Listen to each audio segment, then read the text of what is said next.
nous rendons grâce à notre Dieu pour l'opportunité qu'il nous accorde encore ce soir de nous retrouver dans sa maison, là où sa gloire habite, pour continuer encore avec ce thème. N'oublie pas ton identité, n'oublie pas ton identité. N'oublions pas ce qui nous a été dit hier, la part du Seigneur, dans Matthieu au chapitre 5, à partir du verset 10 au verset 16, de ce que le Seigneur Jésus lui-même déclare que nous devions être heureux lorsqu'on nous persécute, lorsqu'on nous outrage, lorsqu'on dit toutes sortes de mal sur nous.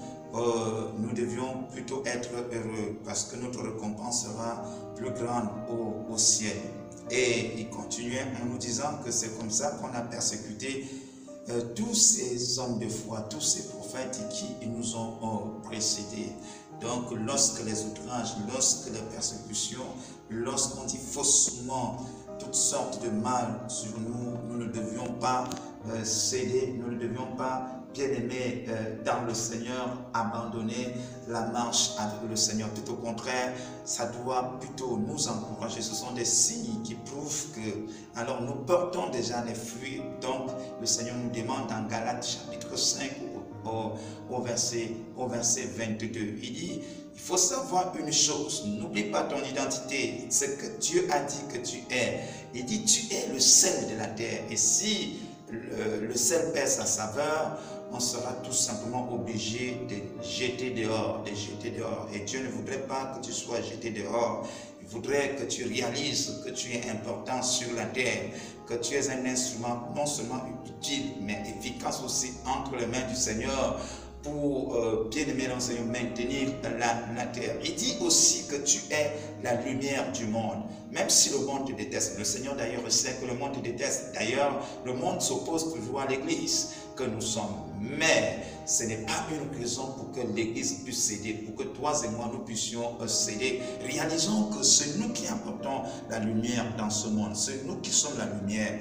Et dit non, si la lumière n'a plus d'importance, si la lumière vient se cacher plutôt en bas de la table, et dit ça ne sert plus à rien. On allume une lampe et on place sur la table pour que toute la maison soit éclairée. Toute la maison soit éclairée, que ma famille soit éclairée, que mon entreprise soit éclairée, que mon quartier soit éclairé, que ma ville soit éclairée, que ma nation soit éclairée, que mon continent soit éclairé, que le monde entier d'ailleurs soit éclairé. Et Dieu continuait en disant ceci: vous êtes une ville située sur une montagne. Vous êtes une ville située sur une montagne.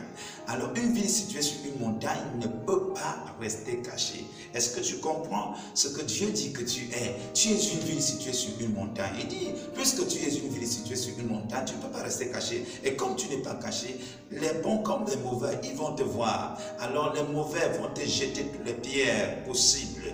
Mais ça ne doit pas t'amener à renier toi-même ton identité en Christ. Gloire soit rendue à notre Seigneur et Sauveur Jésus-Christ de Nazareth. Pourquoi parfois on a tendance à oublier ce que Dieu a dit que nous sommes? Rien plus que vainqueurs, c'est ce qu'il a dit que tu es. C'est tout simplement, bien aimé dans le Seigneur, à cause des tentations, à cause des épreuves auxquelles nous faisons face, à cause des persécutions. Nous avions dit à cause des outrages aussi, à cause de toutes cette sorte de tentations, à cause aussi des manquements. Bien aimé dans le Seigneur, alors ça peut nous amener à oublier qui nous sommes véritablement en Christ. Alors nous allons voir dans Lamentation au chapitre 3, un homme qui était choisi par Dieu, un homme où Dieu l'avait vraiment rassuré qu'il était avec lui. Il s'appelle Jérémie et un temps va arriver, Jérémie se retrouve dans des situations certainement comme toi aujourd'hui. Alors Jérémie avait prié parce qu'il avait compris, il avait certainement été enseigné concernant la prière, il avait prié, il a crié à Dieu et il se disait comme un homme, comme ma prière n'est pas exaucée au moment où je veux, alors certainement à Dieu, il m'a abandonné, Dieu n'est pas avec moi. Permettez, on peut faire cette lecture dans Lamentation au chapitre 3. Je voudrais tout simplement, bien aimé dans le Seigneur, que nous puissions considérer à partir du verset 21 de Lamentation au chapitre 3 à partir de verset 21, à partir du verset 19, autant pour moi, il est dit ceci, permets-moi de faire la lecture. Quand je pense à ma détresse et à ma misère, à l'absinthe et au poison, quand mon âme s'en souvient, elle est abattue au-dedans de moi. Voici ce que je veux repasser à mon cœur, ce qui me donnera de l'espérance. Les bontés de l'Éternel ne sont pas épuisées, ses compassions ne sont pas à ses termes. Elles se renouvellent chaque matin. Oh, que ta fidélité est grande. L'Éternel est mon partage, dit mon âme. C'est pourquoi je veux espérer en lui. L'Éternel a de la bonté pour tous ceux qui espèrent en lui, pour l'âme qui le cherche. Il est bon d'attendre en silence le secours de l'Éternel. Il est bon pour l'homme de porter le joug dans sa jeunesse. Regardez, c'est un homme, si nous voyons dès le début de ce chapitre, nous voyons comment il se lamente, nous voyons comment il s'en souvient des choses, bien-aimés dans le Seigneur, qui ne vont pas l'aider à surmonter ses épreuves, à surmonter ses tentations. Alors, il cultivait des choses négatives dans son cœur, dans son esprit. Et ça ne pouvait pas lui donner la possibilité d'avancer. Certainement, tel est ton cas. Tu te rends compte que depuis le mois de janvier, ça n'a pas été exactement ça. Ça n'a pas vraiment été. Certainement, tu te reproches d'avoir trahi ton Dieu, ou alors de ce que tu t'es efforcé et tes prières, au moment où tu attendais que ça soit exaucé, ça n'a pas été exaucé. J'aimerais te dire quelque chose de la part du Seigneur, c'est que nous ne commandons pas Dieu. Non, non, c'est lui qui nous commande. Et il fait chaque chose à son temps. Et il n'oublie personne. Bien-aimé dans le Seigneur, il n'oublie personne. Le calendrier de Dieu n'est pas notre calendrier. C'est pourquoi il parle de la persévérance. C'est pourquoi il parle aussi de la patience. Il va donc comprendre à partir du verset 19, il dit quand je pense à ma détresse et à ma misère, il dit quand je pense à ça, si tu veux penser toujours à tes échecs, tu veux penser toujours à toutes ces choses-là, ça ne peut pas s'aimer de l'espoir dans ton cœur, ce n'est pas possible, bien aimé. C'est pourquoi Dieu m'a interpellé ce soir à venir te partager cette bonne nouvelle, une bonne nouvelle qui va rafraîchir ton cœur lorsque tu saisis. Est-ce que tu peux dire amen à cela? Une bonne nouvelle qui va rafraîchir ton cœur.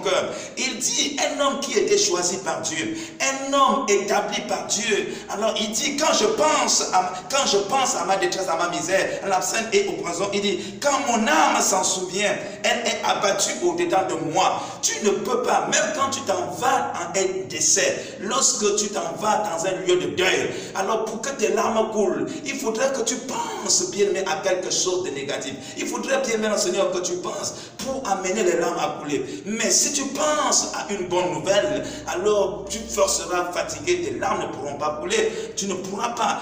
Qu'est-ce qui se passe? Donc quand tu penses aux échecs, lorsque tu penses à ce que tu as perdu, lorsque tu penses à ce que tu as, à ce qui est mort dans ta vie, alors forcément, bien-aimé dans le Seigneur, c'est ça c'est ce sentiment de désespoir qui va t'animer.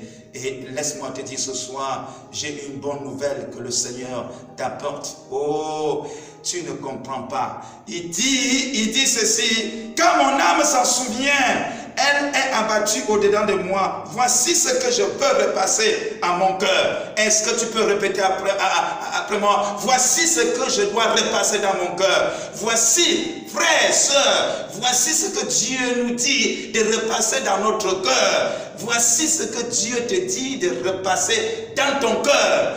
Arrête de pleurer, arrête de te lamenter. Dieu ne t'a pas choisi pour que tu viennes te lamenter, non. Si Jésus te laisse encore vivre, c'est pas que tu continues encore à te lamenter. Il dit, voici ce que je dois repasser dans mon cœur, ce qui me donnera de l'espérance.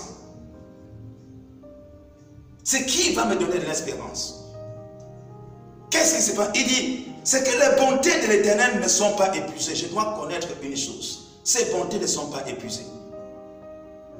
Les bontés de l'Éternel ne sont pas épuisées. Ses compassions ne sont pas à ses termes. Elles se renouvellent chaque matin. Oh, elles se renouvellent chaque matin. Et lorsqu'il a compris que c'est ça qu'il fallait repasser dans son cœur, voyons comment sa parole, son langage, autant pour moi, ça change complètement.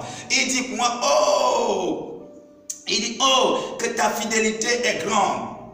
Il a compris que la fidélité de l'Éternel est grande. Il dit, l'Éternel est mon partage. Dis mon âme, c'est pourquoi je veux espérer en lui. L'Éternel a de la bonté pour qui espère en lui. Dans mon âme, c'est pourquoi Papa David, à son temps, il pouvait parler à son âme. Il dit, mon âme, espère en l'Éternel. Mon âme, espère en l'Éternel. Je le vois encore. Comment Papa David, un homme, un roi loin de l'Éternel, l'homme selon le cœur de Dieu, peut s'arrêter et parler à son âme? Parce que, bien aimé, il y a le trouble qui voulait déjà s'installer en lui. Il y a la peur qui voulait déjà s'installer en lui. Les lamentations qui cherchaient, bien aimé dans le Seigneur, à siéger en lui. Alors il va combattre. Il va parler à son âme. Ne cède pas aux lamentations. Ne cède pas. Si tu as échoué hier, il y a possibilité de te rattraper demain. Alors c'est pourquoi il est important, peuple de Dieu, n'oublie pas ton identité en Christ et réalise une chose, qui est Christ? Il est l'alpha, il est l'oméga, le commencement et la fin. Il a commencé l'année avec toi et il va parachever avec toi. L'année n'est pas encore finie. Si tu as foigné, alors il est temps de reconnaître qui tu es, alors et de prendre la place qui t'est due. Au verset 24, il est dit ceci. Il dit, l'Éternel est mon partage. Il dit, mon âme, c'est pourquoi je veux espérer en lui. L'Éternel a de la bonté pour ceux qui espèrent en lui, pour l'âme qui le cherche. Il est bon d'attendre en silence le secours de l'Éternel. Alléluia, alléluia, pas dans la panique. Tempo. Alors que au temps de Papa Moïse, lorsque le peuple s'agitait devant la mer Rouge, alors que la mer de Pharaon arrivait, le peuple s'agitait. Alors Dieu dit à Moïse, parle à ce peuple, gardez silence.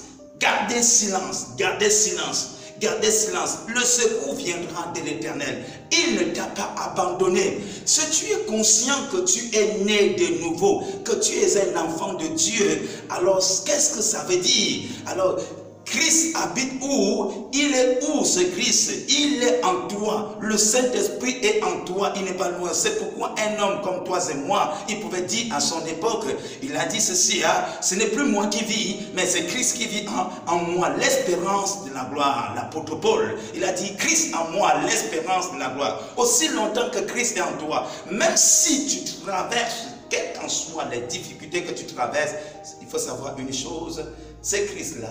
Il est toujours en moi. Il n'est pas loin. Donc il sait. Dans ces épreuves, dans tout ce que je traverse là, alors il est avec moi. Il est avec moi. J'ai envie de dire à quelqu'un, dis Amen. Si tu crois cela, dis Amen. Si tu crois cela, dis Amen. Gloire soit rendue à Dieu. N'oublie pas ton identité. Peuple de Dieu, n'oublie pas ton identité. J'aimerais que tu mettes une pause et que tu essayes de dire quelque chose à Dieu par rapport à cette parole. Dis à Dieu, je me repens